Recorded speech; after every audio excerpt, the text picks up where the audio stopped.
এই যে এখন আমার খেতে মনে চাইলে যে খেজুর রাখা, আমি খেজুর খেতে পারবো, নাটস আছে, বাদাম খেতে পারি। খাইতে মন চাইলে পানি, আমার রুহুটা চায়, আমার নাফসটা খেতে চায়, আমি খেতে পারি, পান করতে পারি। বিবাহিতরা দিনের বেলায় স্ত্রীর সাথে মেলামেশা করতে চাইলে করতে পারে, কিন্তু রমাদানে দিনের বেলায় খেতে মনে চায় কিন্তু আমরা খাই। আমার প্রবৃত্তি খেতে চায় কিন্তু প্রবৃত্তির কথা আমরা শুনি, কথা কয় না। আসসালামু আলাইকুম ওয়া রাহমাতুল্লাহি ওয়া বারাকাতুহু। রমজানে খেতে মন চাইলে আমরা খাই, তৃষ্ণায় গলা ফেটে যায়, গলার ছাতি ফেটে যায়, কিন্তু এক ঢোক পানি কি আমরা গিলি? বিবাহিতরা দিনের বেলা স্ত্রীর সাথে কি মেলামেশায় যায় না। তার মানে সারা বছর নফস আমাদেরকে নিয়ন্ত্রণ করে, আর রমাদানে নফসের উপর আমরা নিয়ন্ত্রণ প্রতিষ্ঠা করি। নফসের লাগাম আমরা রমাদানে টেনে ধরে চিল্লায় বলেন ঠিক কি না? এজন্য আমার প্রিয় ভাইয়েরা, নফসের উপর নিয়ন্ত্রণ নিতে চাইলে রমাদানের রোজার কোনো বিকল্প নাই। এটা এমন মাস যে মাসের ফজিলতেরও কোনো শেষ নাই।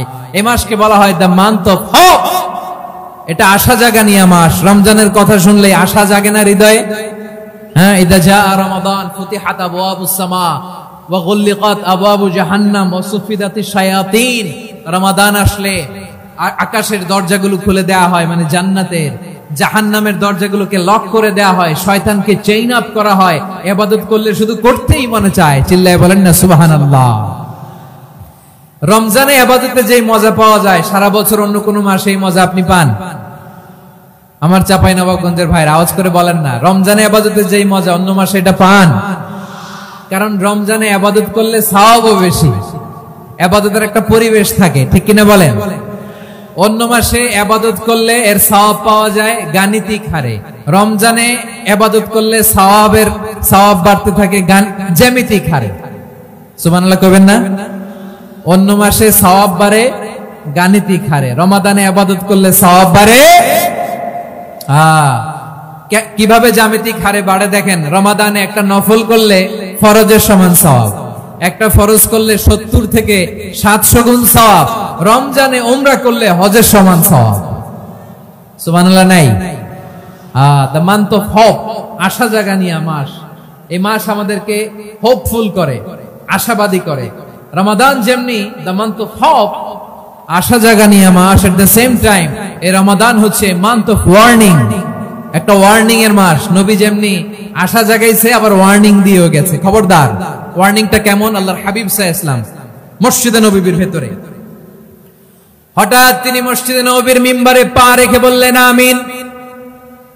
দ্বিতীয় ধাপে পা রেখে বললেন আমিন, তৃতীয় ধাপে পা রেখে বললেন আমিন। সাহাবারা অবাক হয়ে বললেন ইয়া রাসূলুল্লাহ, ইয়া হাবিবাল্লাহ, 3 বার শুধু আমিন আমিন পড়লেন, কেন পড়লেন আমরা কিছু জানি না, আমাদেরকে জানিয়ে দেন কেন আপনি 3 বার আমিন বললেন।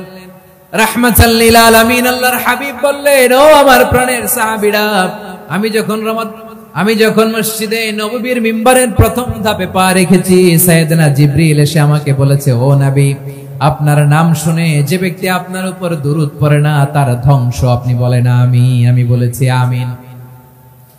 দ্বিতীয় ধাপে পা রাখার পর সাইয়েদনা জিবরিল বললেন, ইয়া রাসূলুল্লাহ, মাতা পিতাকে বার্ধক্য অবস্থায় পেয়ে তাদের সেবা করে, তাদের সাথে সদাচরণ করে যে সন্তান জান্নাত কামাতে পারলো না তার জন্য ধ্বংস। আপনি বলেন আমিন। আমি বলেছি আমিন।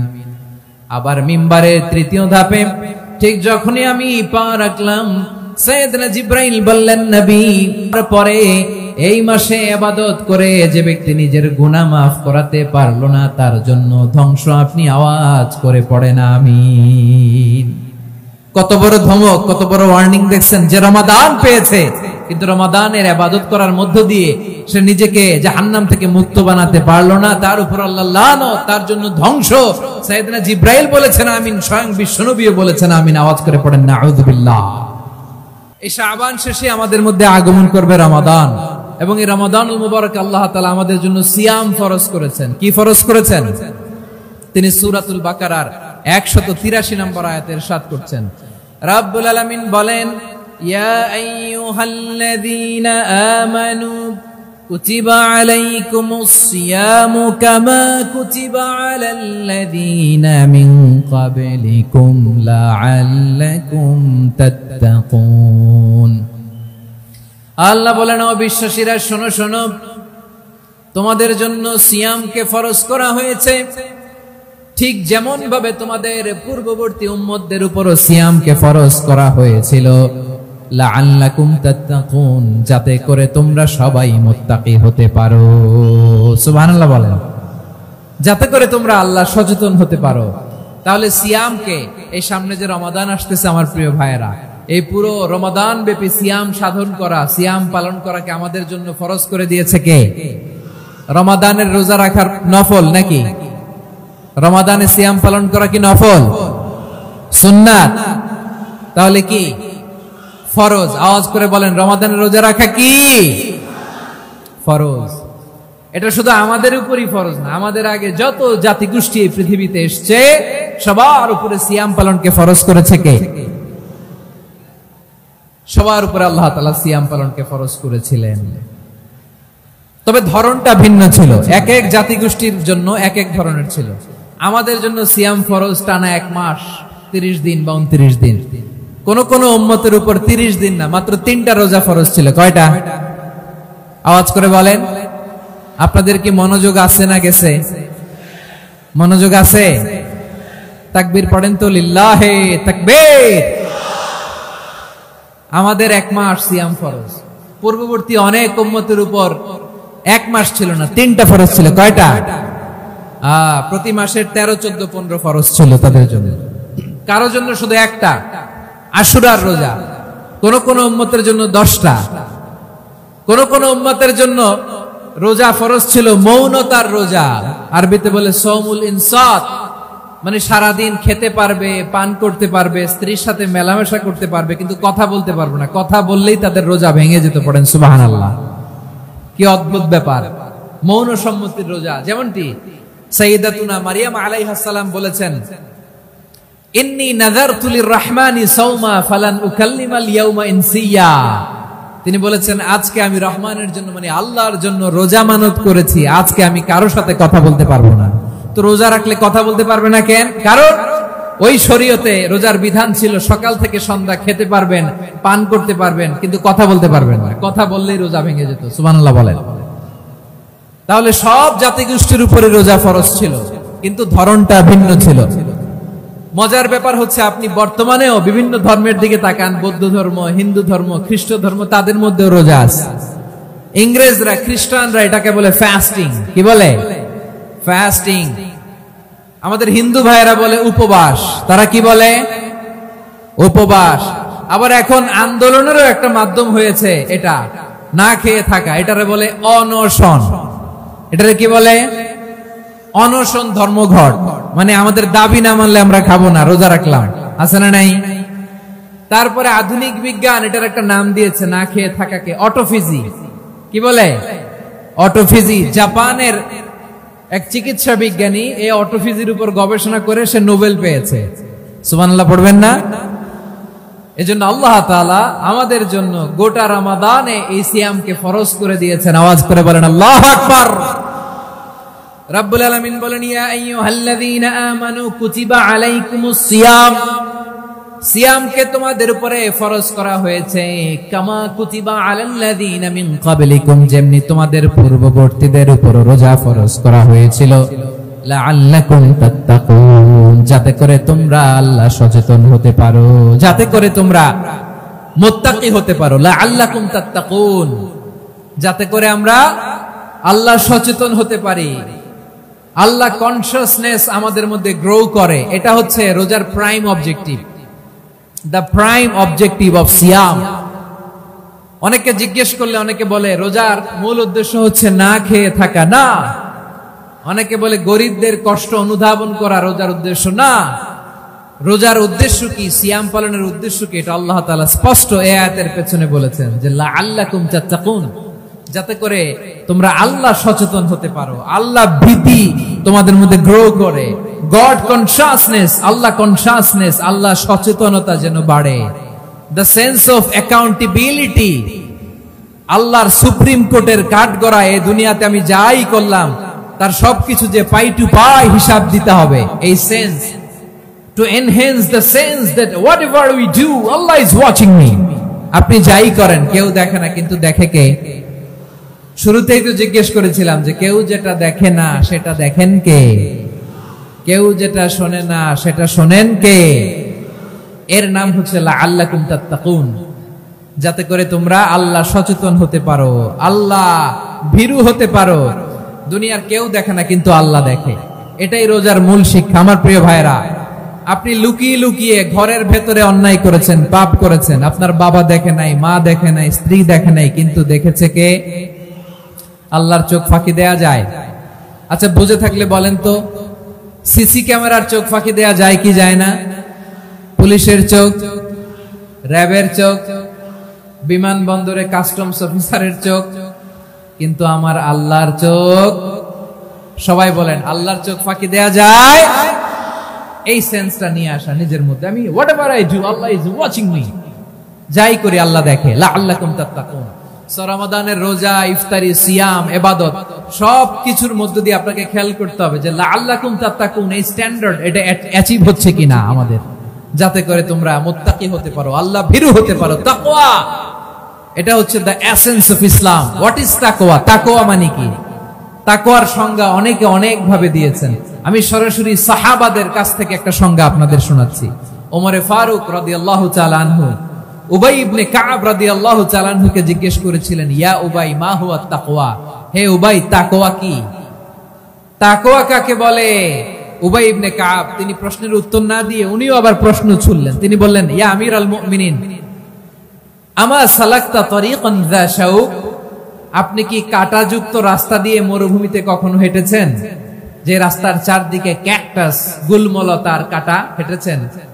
ওমরে ফারুক বললেন, নাম, হেঁটেছি। বালা, হেঁটেছি। কাইফা আমিলতা, কিভাবে হেঁটেছেন? ওমরে ফারুক বললেন, শাম্মারতু ওয়াজতাহাতু, আমি আমার জামা, জুব্বা আর চাদর আটোসাটো করে গায়ের সাথে এমন ভাবে মিলিয়ে রেখেছি, এমন সাবধানে হেঁটেছি যাতে করে মরুভূমির ক্যাকটাসের গুলমলতার কাঁটা আমার গায়ে বিঁধে না যায়। উবাই ইবনে কাব বললেন, ফাযালিকা হুয়া তাকওয়া। আরে তাহলে আপনি তো ঠিকই জানেন তাকওয়া মানে কি, এটাই তো তাকওয়া। ওই রাস্তা দিয়ে যেভাবে হেঁটেছেন পুরো দুনিয়ার জিন্দেগিটা এইভাবে সাবধানে চলার নামই হচ্ছে তাকওয়া। চিল্লায় বলো ঠিক কিনা?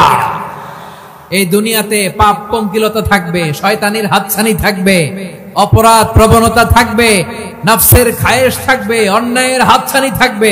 সব কিছুকে দোলে মুচড়ে পেছনে ফেলে সাবধান হয়ে এই দুনিয়ার সিরাতুল মুস্তাকিমের পথে চলতে হবে। যে রাস্তা শুরু হয়েছে দুনিয়াতে, শেষ হয়ে গিয়েছে আল্লাহর জান্নাতের ভেতরে। চিল্লায় বলেন ঠিক কিনা? আমার প্রিয় চাঁপাইনবাবগঞ্জের ভাইয়েরা, এটার নামই তাকওয়া।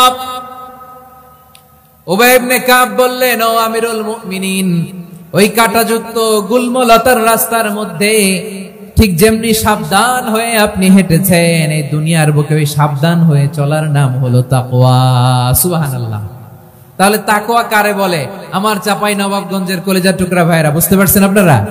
হ্যাঁ, তাকওয়ার শুধু দুইটা নমুনা আপনাদের সামনে পেশ করব, আপনাদের ক্লিয়ার হয়ে যাবে। একটা নমুনা তো দিলাম, আরেকটা নমুনা, সেটাও ওমরে ফারুক রাদিয়াল্লাহু তাআলা আনহুর জীবনী থেকে। উনি ছিলেন ন্যায়পরায়ণ শাসক। রাত্রিবেলা প্রজাদের কি হাল হাকিকত, কি অবস্থা, ঘুরে ঘুরে প্যাট্রোলিং করতেন পুলিশের মতো। তো সারা রাত প্যাট্রোলিং করে সারা রাত তিনি ঘুরেছেন কার কি অবস্থা দেখে। শেষ রাতে তিনি ফিরে আসতেছেন। তিনি থাকতেন, সেই বুখারীতে এসেছে, কানা ইয়াসকুনু ফি আওয়ালিল মদিনা, মদিনার উঁচু এলাকায় থাকতেন। তো ফিরে আসার সময় উনি একটা প্রাচীর বেষ্টিত ঘরের পাশে দুইজন নারীর কথোপকথন শুনতে পেলেন। কয়জন নারী? দেখি আপনাদের মনোযোগ আছে কিনা, বলেন কয়জন নারী? একজন বৃদ্ধা, একজন যুবতী। উনি কান লাগিয়ে শুনতে পাচ্ছেন। বৃদ্ধা মা, ওমর ফারুক কাউকে দেখতে পাচ্ছেন না, শুনতে পাচ্ছেন। বৃদ্ধা মা তার যুবতী মেয়েকে বলে, এই তাড়াতাড়ি উটের দুধ দহন করে উটের দুধের সাথে পানি মিশাও, তাইলে কালকে বাজারে মদিনায় বেশি দামে বিক্রি করা যাবে, লাভ হবে অনেক। বৃদ্ধা মহিলা এটা বললেন।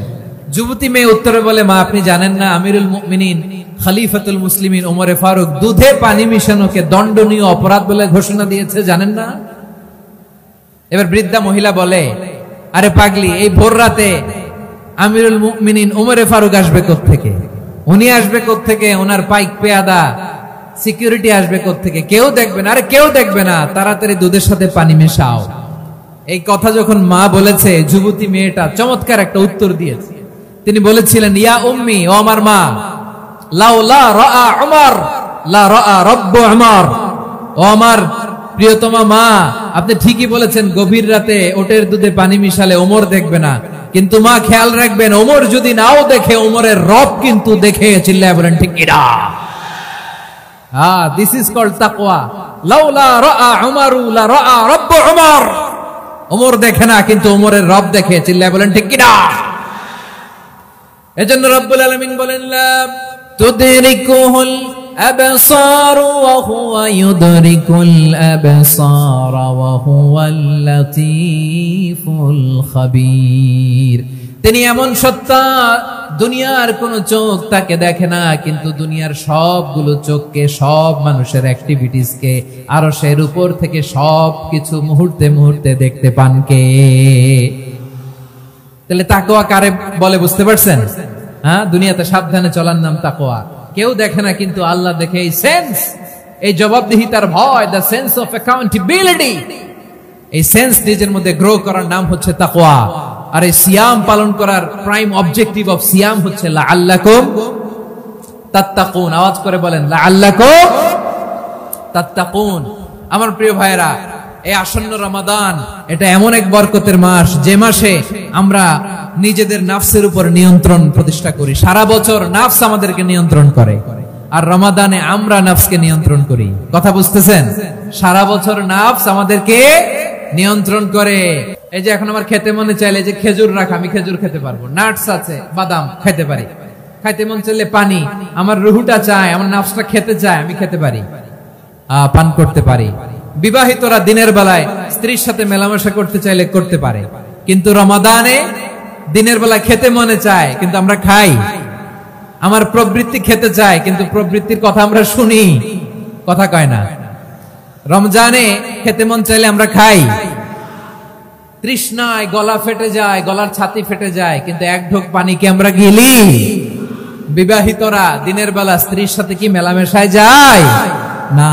তার মানে সারা বছর নফস আমাদেরকে নিয়ন্ত্রণ করে, আর রমাদানে নফসের উপর আমরা নিয়ন্ত্রণ প্রতিষ্ঠা করি। নফসের লাগাম আমরা রমাদানে টেনে ধরে। চিল্লায় বলেন ঠিক কিনা?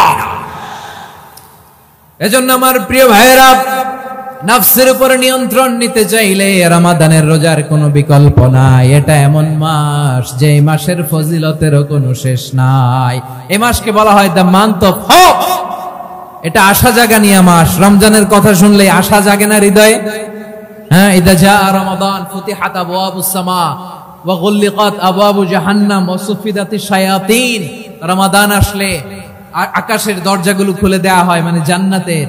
জাহান্নামের দরজাগুলোকে লক করে দেয়া হয়, শয়তানকে চেইন আপ করা হয়। ইবাদত করলে শুধু করতেই মনে চায়। চিল্লায় বলেন না সুবহানাল্লাহ। রমজানে ইবাদতে যেই মজা পাওয়া যায়, সারা বছর অন্য কোনো মাসে এই মজা আপনি পান?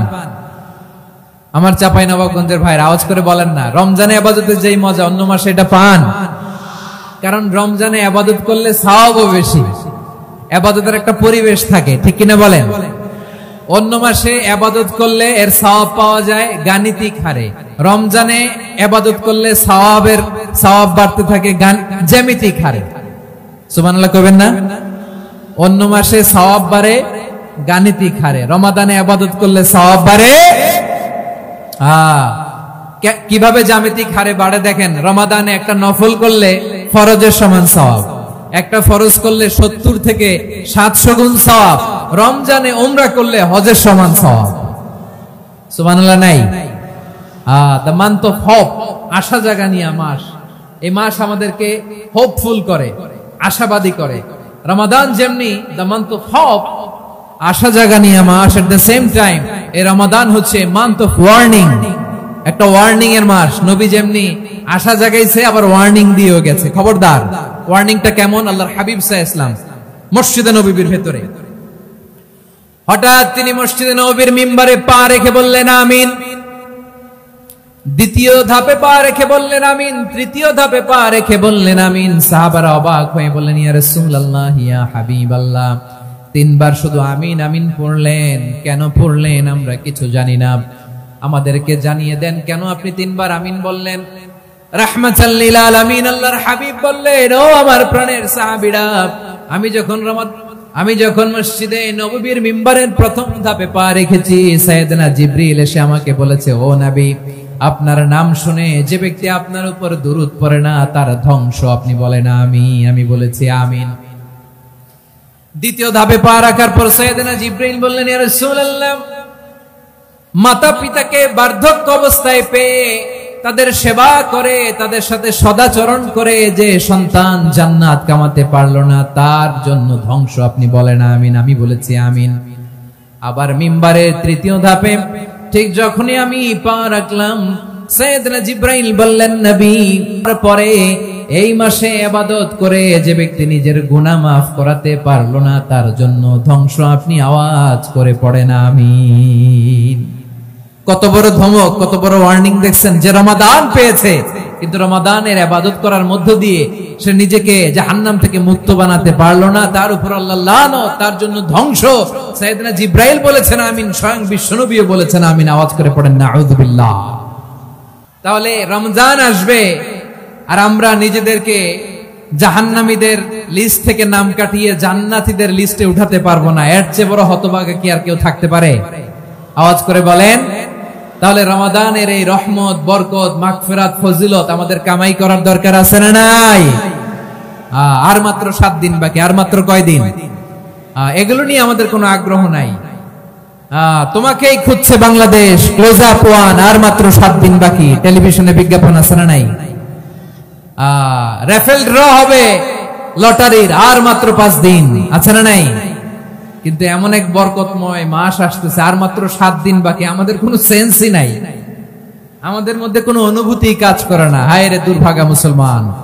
আমার প্রিয় ভাইরা, আপনি পৃথিবীতে যত ইবাদত করেন সব ইবাদতের সওয়াব নির্ধারিত। এটা পাবেন বা ওইটা পাবেন, এই সওয়াব জান্নাতে, এই বাড়ি ওই বাড়ি। শুধু সিয়ামের সওয়াবটা অনির্ধারিত। কুল্লু আমালি ইবনে আদম ইউদাফ আল হাসানাতু আশরু আমসালিহা ইলা 700 দি'ফিন ইল্লা সাওম। সব নেক আমলের সওয়াব বাড়তে বাড়তে 700 গুণ, কিন্তু রোজা ছাড়া। রোজার সওয়াব কি হবে? বান্দা খালি রোজা রাখে, ফেরেশতারা কিছু লিখতে পারে না আমলনামায়, কারণ আল্লাহ বলে এটা কিছু লিখিস না, কারণ as-সাওমু লি, এই রোজা রাখছে আমার জন্য, ওয়া আনা আজজি বিহি, এই রোজার সওয়াব, প্রতিদান, অ্যাওয়ার্ড এটা কিয়ামতের দিন আমি আল্লাহ নিজ হাতে দেব, নিজ হাতে দেব। আরেক বর্ণনায় এসেছে ওয়ানা উজজাবি, আমি আল্লাহ নিজেই হয়ে যাব রোজার প্রতিদান। সুবহানাল্লাহ পড়েন। আবার আল্লাহর হাবিব বলেন, ইন্না ফিল জান্নাতি 8 আবওয়াব, জান্নাতের দরজা মোট 8টা। ফিহা বাবুন ইউসাম্মা আর-রায়্যান, 8টা দরজার মধ্যে স্পেশাল একটা দরজা আছে, ওই দরজাটার নাম হলো আর-রায়্যান। রায়্যান দরজা, লা ইয়াদখুলুহু ইল্লা সাইমুন, রোজাদাররা ছাড়া কেউ ওই রায়্যান দরজা দিয়ে জান্নাতে ঢুকতে পারবে না। শুধু রোজাদারদের জন্য ওই দরজাটা খোলা থাকবে। দরজাটার নাম আর-রায়্যান। এই লাখো জনতা আওয়াজ করলে এই আওয়াজ হয়। বলেন, রোজাদারদের জন্য জান্নাতে স্পেশাল যে লাল গালিচার সংবর্ধনা এন্ড স্পেশাল এন্ট্রি, ওই দরজাটার নাম কি? আর রায়্যান শব্দটা কেমন লাগে? ভালো লাগে। অনাগত সন্তান যদি কারো আসে, ছেলে সন্তান, নাম রেখে দিয়েন আর রায়্যান। পারবেন? আমাকে সবাই ধরে রাস্তা ঘাটে, বাসায়, অফিসে, আদালতে, এয়ারপোর্টে ধরলে, হুজুর আমার একটা ছেলে হবে 2 মাস পর, একটা নাম দেন। চাপাই নবাবগঞ্জ বাসীর জন্য আমি একটা নাম দিয়ে গেলাম। সামনের 2-3 মাসে, 4 মাসে, 6 মাসে যাদের ছেলে সন্তান হতে পারে বলে মনে করেন, যদি পছন্দ হয় নামটা, নাম রেখে দিয়েন রায়্যান। কি নাম? লা ইয়াদখুলুহু ইল্লা সাইমুন, রোজাদাররা ছাড়া কেউ ঢুকতে পারবে না। মান দাখালাহু লাম ইয়াযমা আবাদা, একবার যে এই গেট দিয়ে ঢুকবে, he will never be thirsty again, তার গলা থেকে চিরকালের জন্য আল্লাহ তৃষ্ণা মিটায় দিবে। আমরা ওই রায়্যান দরজা দিয়ে সেদিন জান্নাতে ঢুকতে চাই কি চাই না? আমার প্রিয় ভাইরা, প্রতি রাতে রমাদানে আল্লাহর ফেরেশতারা আহ্বান জানায়, ইয়া বাগিয়াল খাইরি আকবিল, ইয়া বাগিয়াশ শাররি আকসির, হে কল্যাণের পথের যাত্রী, আকবিল, প্রসিড, আরো ইবাদত করো, আগাও আগাও, আরো জান্নাতের নাজ নেয়ামত কামাও। হে অকল্যাণের পথের যাত্রী, আকসির, স্টপ স্টপ, অনেক হয়েছে আন্না। এই রমাদান এটা পাপের মাস নয়, এটা ইবাদত করে জান্নাত কামানোর মাস। চিল্লায় বলো ঠিক কি না? ওয়ালিল্লাহি উতাকাউ মিনান নার ওয়াদালিকা কুল্লা লাইলা। প্রতি রাতে, রমাদানের প্রতি রাতে আল্লাহ তাআলা এরকম লাখো বনি আদমকে maaf করে দেওয়ার ঘোষণা দেয়, নাজাতের ঘোষণা দেয়। আমরা আল্লাহর পক্ষ থেকে মাফ, নাজাত চাই কি চাই না? আমরা যদি নাজাত পেয়ে যাই আর কিছু চাই? কথা বলে না। আমাদের নাজাত লাগবে। আওয়াজ করে বলেন তো কি লাগবে? আর কিছু যে চাই না আমি, চাই গো নাজাত। আল্লাহ তোমার কাছে আমার এই মুনাজাত। আর কিছু যে চাই না আমি, চাই গো নাজাত। আল্লাহ তোমার কাছে আমার এই মুনাজাত। আল্লাহ তোমার কাছে আমার এই মুনাজাত। পড়েন আমিন, আর জোরে আমিন। তাহলে রমাদানকে আমরা বুদ্ধিমানের মতো কাজে লাগাতে চাই কি চাই না? হ্যাঁ, বুদ্ধিমানের মতো কাজে লাগাইতে হবে। মুমিনরা স্মার্ট হয়। এই রমাদানে আমাদের কি করণীয়, কি বর্জনীয়? সংক্ষেপে 7টা করণীয় 7 মিনিটে, 7টা বর্জনীয় 7 মিনিটে বলে আমরা বিদায় নিব ইনশাআল্লাহ। বলেন, কেউ উঠা বসা করব না ইনশাআল্লাহ। বলেন মাশাআল্লাহ, অনেক শান্ত। জি, আমার দিকে তাকান। রমাদানে, আসন্ন রমাদানে আমাদের 7টি করণীয়। 1 নাম্বার করণীয়, এই রমাদানকে আপনি কোরআনময় করে তুলুন। কোরআনময় করে তুলুন 2025-এর রমাদান। এই হচ্ছে আজকের প্রোগ্রামের স্লোগান। জোরে বলেন ঠিক কি না? কোরআনময় করতে রাজি আছেন? কোরআন তেলাওয়াত করতে রাজি আছেন? আমার প্রিয় ভাইরা, ধীরস্থির ভাবে কোরআন তেলাওয়াত করুন, তাড়াহুড়ো করে নয়। আনাস রাদিয়াল্লাহু তাআলা আনহু বলতেন, রুব্বা কারি লিল কোরআন ওয়াল কোরআনু ইয়ালআনহু। কোরআনের অনেক কারি আছে যারা কোরআন পড়ে কিন্তু সওয়াব পায় না, বরং আল্লাহর কোরআন তার বিরুদ্ধে আল্লাহর দরবারে নালিশ করে আর লানত করতে থাকে।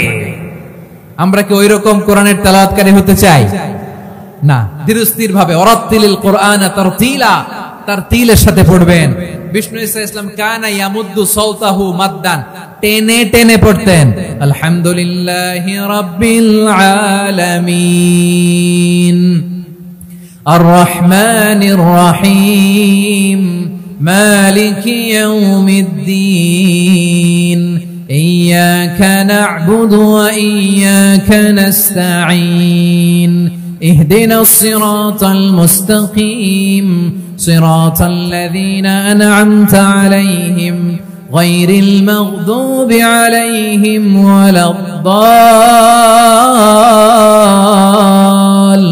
ওয়ালাদ-দাল্লিন। পড়েন আমিন। কানা ইয়ামুদ্দু সাওতাহু মাদ্দান, টেনে টেনে পড়তেন। ওয়া কানা ইউকাত্তিউ আয়াতাহু, ইউকাত্তিউ আয়াতান আয়াতান, প্রত্যেক আয়াত পড়ে পড়ে তিনি থামতেন। এভাবে কোরআন পড়তে হবে। আমাদের অনেক মা বোনেরা আজকের এই চাঁপাইনবাবগঞ্জের প্রোগ্রামের অনেকগুলো মহিলা প্যান্ডেল আমি ল্যান্ডিং করার সময় দেখেছি। আমার অনেক বোনেরা, ওনারা কোরআন খতম করতে যে এমন ভাবে তেলাওয়াত করেন, কোরআন তেলাওয়াতের আদব আর অবশিষ্ট থাকে না। আমরা তারতিলের সাথে তেলাওয়াত করব, যেমনটি আমি পড়ে শোনালাম। বিষ্ণু ইসলাম প্রতি আয়াত শেষে থামতেন, টেনে টেনে পড়তেন, তারতিলের সাথে পড়তেন, সুর করে পড়তেন। মান লাম ইয়াতাগান্না বিল কোরআন ফালাইসা মিন্না, যে সুর করে কোরআন পড়ে না সে আমার উম্মত হতে পারে। যায়িনুল কোরআন বিআসওয়াতিকুম, বিষ্ণু বলেন সুর করে কোরআন পড়বা। অনেকে কোরআনের খতম তুলবার জন্য কোরআনরে একেবারে খতম করে দেয়, এরকম আছে না নাই? কোরআনের খতম তোলার জন্য কোরআনরে কি করে? একেবারে খতম করে দেয় না। আপনি ধীরস্থির ভাবে পড়ে যদি খতম দিতে পারেন মাশাআল্লাহ, না পারলে যতটুকু পারেন পড়বেন। এরপর অনুবাদ পড়ার চেষ্টা করবেন, তাফসীর পড়ার চেষ্টা করবেন। আপনাদের জন্য এক অনন্য উপহার রয়েছে আমার পক্ষ থেকে, এক নজরে কোরআন। 114 সূরার সারমর্ম, সার নির্যাস আমরা নিয়ে এসেছি এখানে। বাংলা ভাষায় আমার জানা মতে খুব সম্ভবত এই প্রথম কাজ কেউ করে নাই। আরবিতে পাবেন এরকম অনেক বই, ইংরেজিতে কিছু কাজ আমরা দেখেছি, কিন্তু বাংলায় পাবেন না। এত চমৎকার ভাবে আমরা সূরাগুলোর সারমর্ম, সার নির্যাস তুলে ধরার চেষ্টা করেছি। 5 পৃষ্ঠায় আপনি জেনে যাবেন এই সূরার সেন্ট্রাল থিম কি। 5 পৃষ্ঠায় জেনে যাবেন মেজর থিম কি, এই সূরায় কি কি নিয়ে আলোচনা করা হয়েছে, এই সূরা থেকে মূল লেসন কি, মূল শিক্ষা কি, সহজে আপনারা বুঝে যাবেন। সুযোগ হলে এটা সংগ্রহ করবেন আপনারা। যে কোনো ধরনের ভালো অনুবাদ আপনারা পড়বেন, তাফসীর পড়বেন। আমরা কোরআনময় করতে চাই। খতম কোরআনে রমাদানের এক খতম দেওয়ার একটা সহজ পদ্ধতি হচ্ছে রমাদানের প্রতি নামাজের পরে 4 পৃষ্ঠা। প্রতি নামাজের পরে কয় পৃষ্ঠা? 4 পৃষ্ঠা। তাহলে 5 ওয়াক্তে 4 পাঁচা 20 পৃষ্ঠা। হেফজে কোরআন গুলো 20 পৃষ্ঠা এক পারা। এভাবে 30 দিনে আপনার এক খতম হয়ে যাবে। আমরা যেন তার তিলের সাথে বিশুদ্ধভাবে কোরআন তেলাওয়াত করতে পারি। আল্লাহ তৌফিক দান করুক। পড়েন আমিন। 2 নাম্বার করণীয়, ধীরস্থির ভাবে তারাবির সালাত গুলো যেন আমরা আদায় করি।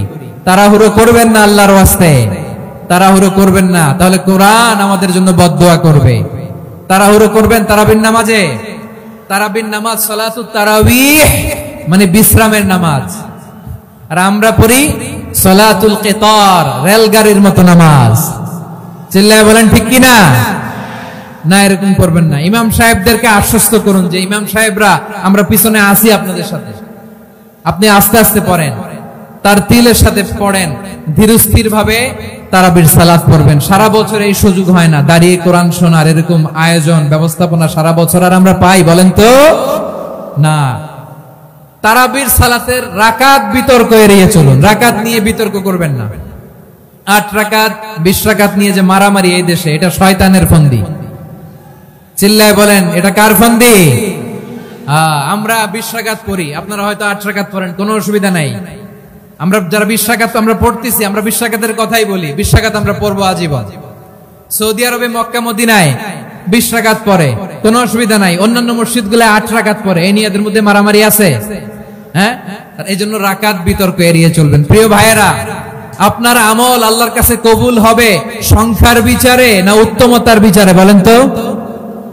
সংখ্যার বিচারে না উত্তমতার বিচারে? উত্তমতার বিচারে। কত চমৎকার ভাবে আপনি আল্লাহর সামনে দাঁড়াতে পারছেন এটা বিবেচ্য। রুকু সেজদাগুলো সুন্দরভাবে করবেন। রুকু থেকে সোজা হয়ে দাঁড়ানো ওয়াজিব। 2 সেজদার মাঝখানে সোজা হয়ে বসা ওয়াজিব। এই তা'দিলুল আরকান বাদ দিলে হানাফি মাযহাব মতে সৌ সেজদা দিতে হবে। অন্য মাযহাব মতে নামাজই হবে না, নামাজই হবে না। এজন্য ধীরস্থির ভাবে তারাবির সালাত যেন আমরা আদায় করি। পারা যাবে তো ইনশাআল্লাহ? 3 নাম্বার, তাহাজ্জুদের সালাত আদায় করুন।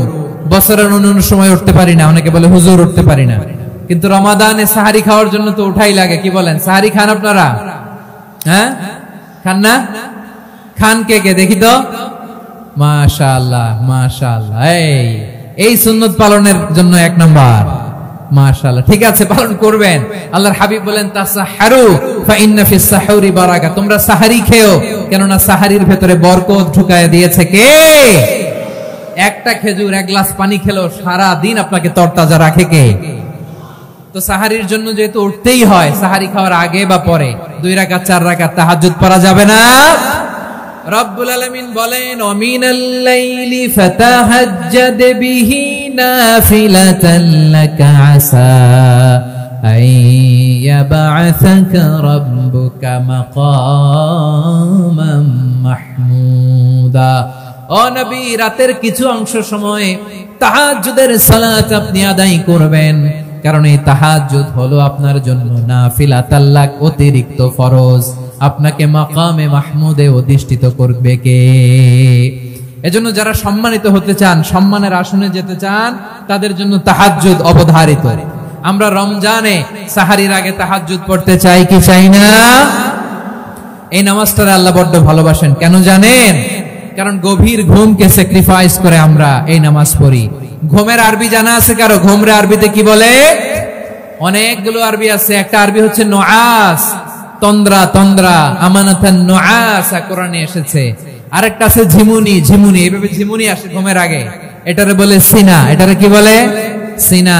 স্বাভাবিক ঘুমকে আরবিতে বলে নাউম। স্বাভাবিক ঘুমকে কি বলে? এই সিনা আর নাউমকে আল্লাহ এক আয়াতে এনেছেন, লা তাখুযুহু সিনাতু ওয়ালা নাউম। আল্লাহর তন্দ্রা নাই, ঘুম নাই। ঘুমের আগে যে তন্দ্রা আছে ওইটাও নাই। তাহলে নুআস, সিনা, নাউম পেলাম। আরেকটা ঘুমের আরবি হচ্ছে হুজুদ। চাঁপাইনবাবগঞ্জ আওয়াজ করে বলেন, আরেকটা ঘুমের আরবি কি? হুজুদ। এটা মাঝরাতের ঘুম, শেষ রাতের ঘুম, যেই ঘুমটা বড্ড মজা লাগে। কাঁথা টেনে টেনে, ব্ল্যাঙ্কেট টেনে টেনে আরেকটু ঘুমাইতে মন চায়, আরেকটু, আর 1 মিনিট, আর 2 মিনিট, এরকম একটা মজার ঘুম শেষ রাতে আছে না নাই? এই শেষ রাতের ঘুম এই হুজুদের ঘুমকে স্যাক্রিফাইস করে যেই সালাত পড়া হয়, ওই সালাতের আরবি নাম হচ্ছে সালাতুল হুজুদ বা সালাতুত তাহাজ্জুদ। চিল্লায় বলেন আল্লাহু আকবার। এজন্য আল্লাহ তাআলা এই তাহাজ্জুদের সালাতকে এত পছন্দ করেন। পড়বেন তো রমাদানে। 4 নম্বরে মুক্ত হস্তে দান করুন, মুক্ত হস্তে দান করুন। ওয়ামা আতাইতুম মিন যাকাতিন তুরিদুনা ওয়াজহাল্লাহি ফাউলাইকা হুমুল মুদঈফুন। তোমরা মনে করো না যাকাত দিলে তোমাদের সম্পদ কমে যায়, এটা ভেবো না, বরং তোমরা আল্লাহর খুশির জন্য যে যাকাত দাও, তারপরে তোমার যে সম্পদ থাকে ওই সম্পদের মধ্যে প্রবৃদ্ধি দান করে কে? আপনি মনে করছেন দিলে কমে? চাঁপাইনবাবগঞ্জের ভাইয়ের আওয়াজ করে বলেন, দান করলে কি সম্পদ কমে নাকি বাড়ে? আওয়াজ করে বলেন, কমে না বাড়ে? বাড়ে।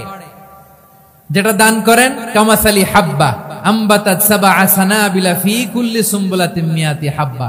1 টাকা দান করলে এটা চারা বীজের মতো, রূপে দিলে 7টা শীষ, প্রতি শীষে হয় 100 শস্য দানা। আল্লাহ যারে চায় এরকম বাড়ায় দেয়, প্রবৃদ্ধি দেয়। সুবহানাল্লাহ। এজন্য মুক্ত হস্তে দান করতে রাজি আছেন? আগে আগে যাকাত ক্যালকুলেট করে রাখেন। আপনার যাকাত বর্ষ যদি পড়েও হয়, দেরি করেও হয়, ধরেন যে প্রতি বছর মুহররমে দেন, আপনি আগে দিতে পারবেন। যাকাত অগ্রিম আদায় করা যায়। সুবহানাল্লাহ বলেন।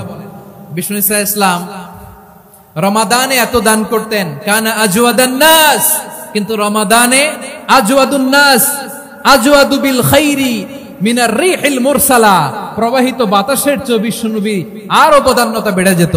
প্রবাহিত বাতাস যেমনি সবাইরে বাতাস দেয়, আস্তিক নাস্তিক মুমিন কাফির সবাইকে শীতল করে দেয়, তেমনি নবীজির রমাদানের দান ছিল এমন, কেউ নবীর কাছে চেয়ে ফিরে গিয়েছে এর নজির নাই। জোরে বলেন সুবহানাল্লাহ।